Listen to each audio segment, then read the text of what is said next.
SST के जो NCERT series चल रहा है 6 क्लास के हिस्ट्री, उससे आज हम लोग करेंगे और उससे चैप्टर है 9 और इस चैप्टर का नाम है नए साम्राज्य और राज्य।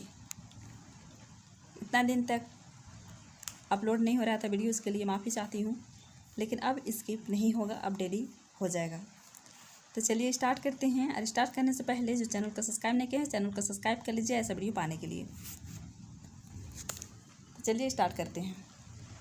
तो इस चैप्टर का नाम है नए साम्राज्य और नए राज्य और राज्य। तो चलिए स्टार्ट करते हैं। यहाँ पर देखिए कि परिस्थितियाँ एक विशेष किस्म का अभिलेख है जिन्हें परिस्थिति कहते हैं। यह एक संस्कृत शब्द है जिसका अर्थ है प्रशासन होता है और परिस्थितियाँ लिखने का प्रचलन भी था। समुद्रगुप्त की परिस्थिति। समुद्रगुप्त के दरबार में कवि मंत्री रहे। हरिसेन ने इसमें राजा की एक युद्धों को जीतने वाले राजा, विद्वान तथा एक उत्कृष्ट कवि ने भरपूर प्रशंसा की है। नेक्स्ट है कि हरिसेन द्वारा समुद्रगुप्त की नीतियाँ।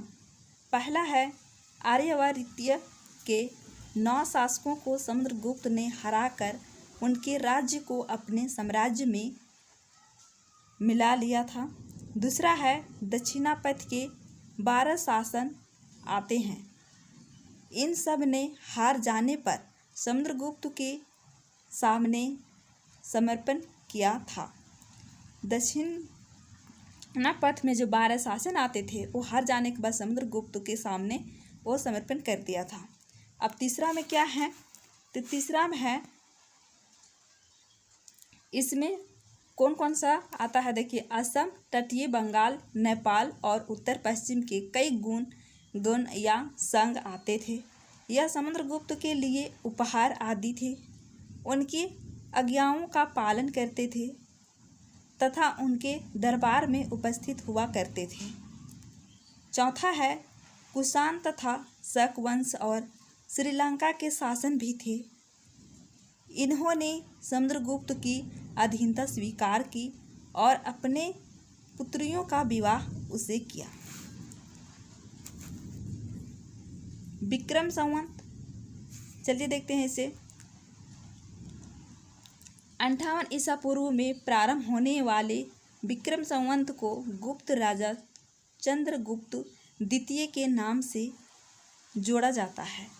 ऐसा कहा जाता है कि उन्होंने शकों पर विजय के प्रतीक के रूप में इस संवत की स्थापना की तथा विक्रमादित्य की उपाधि धारण की थी। नेक्स्ट है वंशावलियाँ। अधिकांश परिस्थितियाँ शासकों के पूर्वजों के बारे में भी बताती है। जो परिस्थिति है वो क्या करते थे, शासकों के बारे में उससे मिलते थे, उससे पूर्वजों के बारे में बताती थी। उनकी माँ कुमार देवी लक्षवीगण की थी और पिता चंद्रगुप्त वंश के पहले शासक थे जिन्होंने महाधिराज जैसे बड़ी उपाधि धारण की। समुद्रगुप्त ने भी यह उपाधि धारण की। समुद्रगुप्त के भारत के नेपोलियन कहा जाता है। और ये क्वेश्चन बहुत बार पूछा जाता है, सीटेट के एग्ज़ाम में नहीं बल्कि कोई भी एग्ज़ाम का तैयारी कर रहे हैं तो उसमें भी ये क्वेश्चन बहुत बार पूछा जाता है। सबसे ये क्वेश्चन बनने वाले प्रसिद्ध हैं। नेक्स्ट है हर्षवर्धन तथा हर्षचरित्र। 1400 साल पहले हर्षवर्धन ने शासन किया। उनके दरबारी कवि बाणभट्ट ने संस्कृत में उनकी जीवनी हर्षचरित्र लिखी है। इसमें हर्षवर्धन की वंशावली देते हुए उनके राजा बनने तक का वर्णन है। चीनी यात्री हनसेंग हर्ष के दरबार में रहे। उन्होंने वहाँ जो कुछ देखा उसका विस्तृत विवरण दिया है। थानेसर के राजा बने। मगध और बंगाल को जीतकर उन्हें पूर्व में भी सफलता मिली थी। मगध और बंगाल को जीतने के बाद वे पूर्व में भी सफलता मिली थी। दक्कन की ओर बढ़ने की कोशिश की। क्या की? दक्कन की ओर बढ़ने की कोशिश की। तब चालुक्य नरेश और पुलकेशिन द्वितीय ने उन्हें रोक दिया। किसने रोक दिया? तो चालुक्य और पुलकेशिन द्वितीय ने उसे क्या किया? तो रोक दिया। और पुलकेशिन द्वितीय की ये परिस्थितियां हैं, अब इससे हम लोग देखेंगे ये परिस्थितियां हैं, तो चलिए देखेंगे, इसके बारे में जानेंगे। ठीक है। इस काल में पल्लव और चालुक्य दक्षिण भारत के सबसे महत्वपूर्ण राजवंश थे। सबसे महत्वपूर्ण राजवंश थे। पल्लव का राज्य का राजधानी कांचीपुरम के आसपास के क्षेत्र से लेकर कावेरी नदी के डेल्टा तक फैला था, जबकि चालुक्य का राज्य कृष्णा और तुंगभद्रा नदियों के बीच स्थित था। मतलब पल्लव का राजधानी कांचीपुरम के आसपास के क्षेत्र से लेकर के कावेरी नदी के डेल्टा तक फैला था। और चालुक्य का राज्य कहाँ से कहाँ तक? तो कृष्णा और तुंगभद्रा नदियों के बीच स्थित था। चालुक्य की राजधानी ऐहोल थी। याद रखेंगे, चालुक्य की राजधानी कहाँ थी? तो ऐहोल थी। यह एक प्रमुख व्यापारिक केंद्र था। धीरे धीरे यह एक धार्मिक केंद्र भी बन गया। क्या हुआ? ये व्यापारिक केंद्र था, लेकिन धीरे धीरे ये धार्मिक केंद्र भी बन गया, जहाँ कई मंदिर थे और पल्लव और चालुक्य की एक दूसरे की सीमाओं का अतिक्रमण करते थे। पुलकेशिन द्वितीय सबसे प्रसिद्ध चालुक्य के राजा थे। पुलकेशिन द्वितीय चालुक्य के राजा सबसे प्रसिद्ध थे। ठीक है। उनके बारे में हमें उनके दरबारी कवि रवि कृति द्वारा रचित प्रसिद्ध से पता चलता है। किससे पता चलता है? तो रवि कृति द्वारा जो रचित प्रसिद्ध है वहाँ से पता चलता है। रवि कृति के अनुसार उन्होंने पूर्व तथा पश्चिम दोनों समुद्री तट इलाकों में अपने अभियान चलाए। इसके अतिरिक्त उन्होंने हर्ष को भी आगे बढ़ने से रोका। क्या क्या? हर्ष को भी आगे बढ़ने से रोका। नेक्स्ट है, इन राज्यों का प्रशासन कैसे चलता था? तो चलिए हम लोग देखते हैं। तो दोस्तों, इसको अच्छे से आप लोग देखिए, समझिए। आप लोगों को सीटेट का एग्ज़ाम के लिए बहुत ही इम्पोर्टेंट है। ऐसे कोई भी एग्ज़ाम के लिए इम्पोर्टेंट है, लेकिन ये सीटेट के लिए बहुत ही इम्पोर्टेंट है। एक एक लाइन बहुत ही इम्पोर्टेंट है।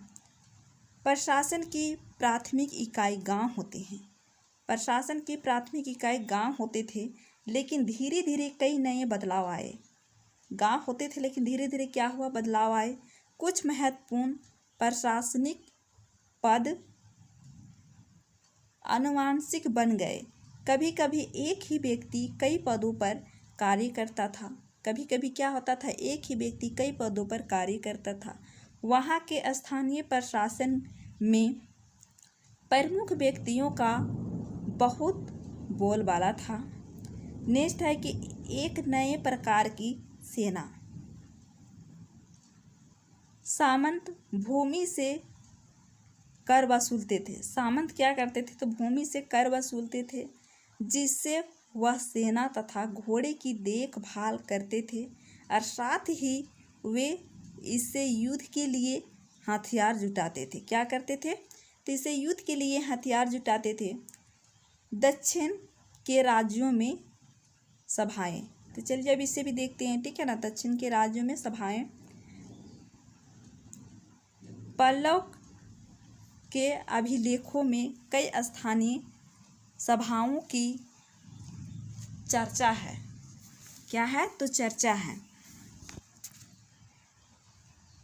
इनमें से एक था ब्राह्मण भूस्वामियों का संगठन, जिससे सभा कहते थे। क्या कहते थे? जिससे सभा कहते थे। और यह सभाएं उप समितियां के जरिए सिंचाई, खेती बाड़ी से जुड़े विभिन्न काम, सड़क निर्माण, सैन्य मंदिरों की देख रेख आदि का काम करते थे। नगरम नगरम क्या है, चलिए अब हम लोग देखते हैं नगरम के बारे में। ठीक है, व्यापारियों के संगठन का नाम था, व्यापारियों के संगठन के नाम क्या था, तो नगरम था। संभावित इन सभाओं पर धनी तथा शक्तिशाली भूस्वामियों और व्यापारियों का नियंत्रण था। किसका नियंत्रण था, तो जो धनी लोग हैं, शक्तिशाली है, भूस्वामियों है, व्यापारी है, उसका नियंत्रण था। कालिदास, अभिज्ञान, शकुंतला। तो दोस्तों आज का वीडियो में इतना ही। अगर वीडियो अच्छा लगा हो तो लाइक शेयर और कमेंट करके ज़रूर बताइएगा, और ऐसे ही वीडियो पाने के लिए चैनल को सब्सक्राइब कर लीजिए। इतना दिन तक आप लोगों को वीडियो अपलोड नहीं हो रही थी, पर अब स्किप नहीं होगा, अब डेली अपलोड होगा, और MCQs भी अब अपलोड होना स्टार्ट हो जाएगा, ताकि आप लोगों को तैयारी बहुत ही अच्छी से हो जाए। ठीक है, तो दोस्तों आज हम लोग का चैप्टर है 10, और इस चैप्टर का नाम है इमारतें, चित्र तथा किताबें। हम लोग 9 चैप्टर का कर चुके हैं, ये चैप्टर 9 है, ये चैप्टर 10 है, और ये 6 क्लास की जो हिस्ट्री है वो आज ख़त्म होने वाली है, और हम लोग 7 क्लास की हिस्ट्री कल से स्टार्ट करेंगे। और आज हम लोग को 6 क्लास की NCERT का जो बुक है वो आज ख़त्म हो जाएगी, और कल से 7 का स्टार्ट हो जाएगी। ये सीटेट SST पेपर 2 का है, इसको आप लोग बहुत ही अच्छे से पढ़िए। ये NCERT का है, NCERT से बाहर क्वेश्चन पूछा नहीं जाता है, और यहाँ पर जो भी चीज़ है वो चीज़ एक एक लाइन बहुत ही इम्पोर्टेंट है, जो क्वेश्चन पूछा जाता है वही यहाँ पर लाया गया है। तो चलिए स्टार्ट करते हैं, और स्टार्ट करने से पहले आप लोग चैनल को सब्सक्राइब कर लीजिए। ऐसा वीडियो आप लोगों को हमेशा मिलते रहेगा। आप लोगों को थ्योरी और PYQ, तो PYQ से थ्योरी कीजिए, आप लोगों को बहुत ही फ़ायदा मिलेगा। ठीक है, तो चलिए स्टार्ट करते हैं। ये क्या है, तो लौह स्तंभ। मेहरौली दिल्ली में कुतुब मीनार के परिसर में खड़ा यह लौह स्तंभ भारतीय शिल्पकारों की कुशलता का एक अद्भुत उदाहरण है, और इसकी ऊंचाई कितना है, तो 7.2 मीटर, और वजन 3 टन से भी ज़्यादा। कितना है, तो 3 टन से भी, टन होगा, यहाँ पर टन लिखा गया, ठीक है ना, ये टन है, 3 टन से भी ज़्यादा है। इसका निर्माण लगभग 1500 साल पहले हुआ। इसके बनने के समय की जानकारी हमें इस पर खुदे अभिलेख से मिलती है। इतने वर्षों बाद भी इसमें जंग नहीं लगा है, मतलब ये जो लौह स्तंभ है उसमें इतना दिन हो गया है, लेकिन वहाँ अभी भी क्या है, तो जंग नहीं लगा है, जंग वहाँ पर नहीं लगा है। और इसका ऊंचाई कितना है, तो उसका ऊंचाई है 7.2 मीटर, और ये वज़न कितना है, तो वज़न है 3 टन से भी ज़्यादा है। और इसका निर्माण कब हुआ था, तो इसे 1500 साल पहले हुआ था। और इसका जानकारी कहाँ से मिलती है, तो अभिलेख के से मिलती है। ठीक है, वहाँ पर जो खुदे हुए अभिलेख है उससे मिलती है, और ये अभी तक जंग नहीं लगा है, इस बात को ध्यान देंगे। इससे अगर क्वेश्चन अगर पूछना होगा तो कैसे पूछेगा, तो ABC में दे देगा वज़न, फिर ये दे देगा ऊंचाई, और इसे बोलेगा कि सही विकल्प का चुनाव कीजिए। तो यहाँ पर अगर जब तक आपको सही से मालूम नहीं होगा तो चुनाव कैसे करेंगे, तो इसीलिए आपको सही से मालूम करने के लिए थ्योरी पढ़िए। थ्योरी पढ़ने के बाद आपको खुद ब खुद मालूम हो जाएगा। तो चलिए आगे चलते हैं। अगर वीडियो अच्छी लग रही है तो प्लीज़ आप लोग लाइक कीजिए। ईंटों और पत्थरों की इमारतें। क्या है ये, ईंटों और पत्थरों की इमारतें? हमारे शिल्पकारों की कुशलता के नमूने स्तूपों जैसी कुछ इमारतों में देखने को मिलते हैं। क्या करने को, तो देखने को मिलते हैं। स्तूप का शाब्दिक अर्थ टीला होता है। स्तूप का जो शाब्दिक अर्थ होता है वो क्या होता है, तो टीला होता है। हालांकि स्तूप विभिन्न आकार के थे। क्या है, विभिन्न आकार के थे, जैसे एक आकार के नहीं थे। जैसे यहाँ पर दिया गया है कि कभी गोला या लंबे, तो कभी बड़े या छोटे, उन सब में एक सामान्य है। प्राय कभी कभी स्तूपों के भीतर एक छोटा सा डिब्बा रखा है, और फिर डिब्बों में बुद्ध या उनके अनुयायियों के शरीर के अवशेष, जैसे दांत हो गया, हड्डी हो गया, या राख हो गया, या उनके द्वारा प्रयुक्त कोई चीज़ या कोई कीमती पत्थर अथवा सिक्के रखे रहते थे। क्या रखे रहते थे, तो सिक्के रखे रहते थे।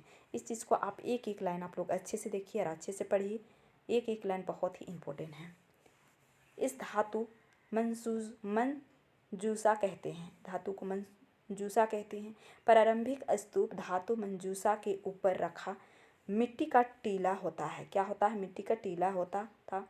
बाद के काल में उसे गुंबदनुमा ढांचे को तरासे हुए पत्थरों से ढक दिया गया और प्राय स्तूपों के चारों ओर परिक्रमा करने के लिए एक वृत्ताकार पथ बना होता था। क्या होता था? वृत्ताकार पथ बना होता था, जिसे प्रदक्षिणी पथ कहते हैं। और इस रास्ते को रेलिंग से घेर दिया जाता था। क्या किया जाता था? तो रेलिंग से घेर दिया जाता था, जिसे वेदिका कहते थे। क्या कहते थे? तो वेदिका कहते थे। ठीक है। सांची का स्तूप। मध्य प्रदेश इस काल में कुछ आरंभिक हिंदू मंदिरों का भी निर्माण किया गया। मंदिरों में विष्णु, शिव तथा दुर्गा जैसी देवी देवताओं की पूजा होती थी। किसका? तो विष्णु, शिव और दुर्गा जैसी देवी देवताओं की पूजा होती थी। और मंदिरों का सबसे महत्वपूर्ण भाग क्या होता था? तो गर्भगृह होता था। गर्भगृह कहाँ, किस चीज़ को कहा जाता है? जहाँ पर देवी देवता जो रखे जाते हैं उसे गर्भगृह कहते हैं। और इससे क्वेश्चन भी बना हुआ है दोस्तों। ठीक है। होता है जहाँ मुख्य देवी देवताओं का मूर्ति को रखा जाता था। पुरोहित भक्ति पूजा करते थे। भीतर गांव जैसे मंदिरों में उसके ऊपर काफ़ी ऊंचाई तक निर्माण किया जाता था, जिसे शिखर कहते थे।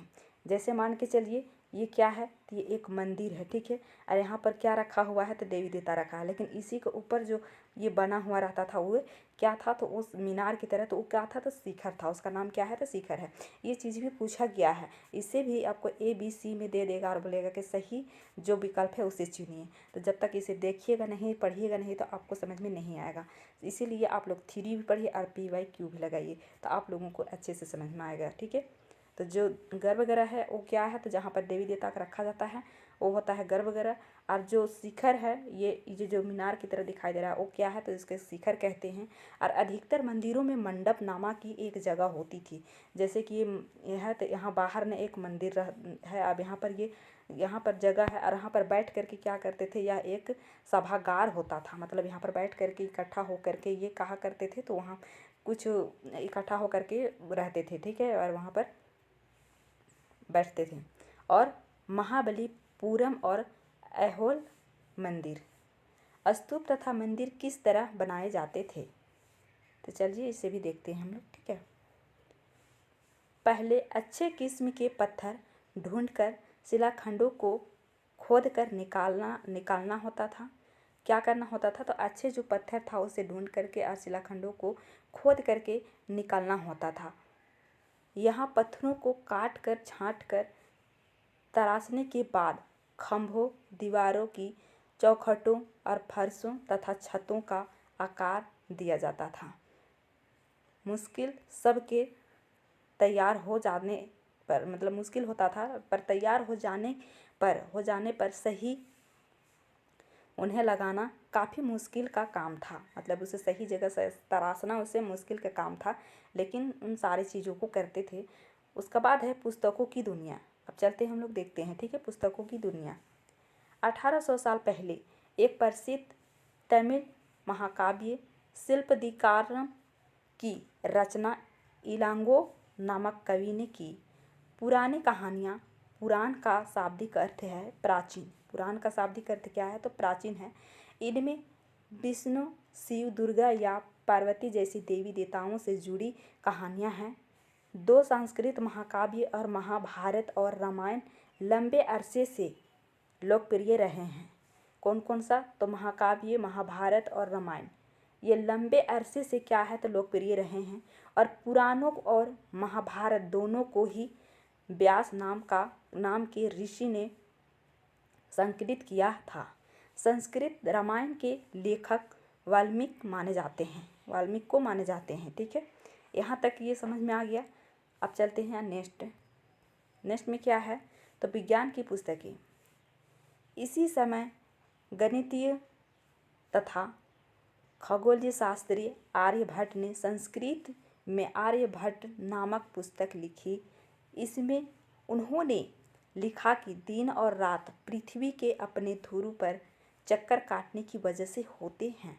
मतलब ये पृथ्वी है, ये क्या है, तो ये पृथ्वी है और ये पृथ्वी अपने ही जगह में ये घूम रहे हैं, चक्कर लगा रहे हैं, तो उसी के कारण दिन और रात होते हैं, जो कि सही है। जब हम लोग भूगोल का सब्जेक्ट पढ़ेंगे उस समय हम लोग बहुत ही अच्छे और डिटेल से पढ़ेंगे, ठीक है ना। जबकि लगता है कि रोज सूर्य निकलता है और डूबता है। उन्होंने ग्रहण के बारे में भी एक वैज्ञानिक तर्क दिया। सुनिए, भारत के गणितज्ञों ने शून्य के क्या है, तो चिन्ह का आविष्कार किया।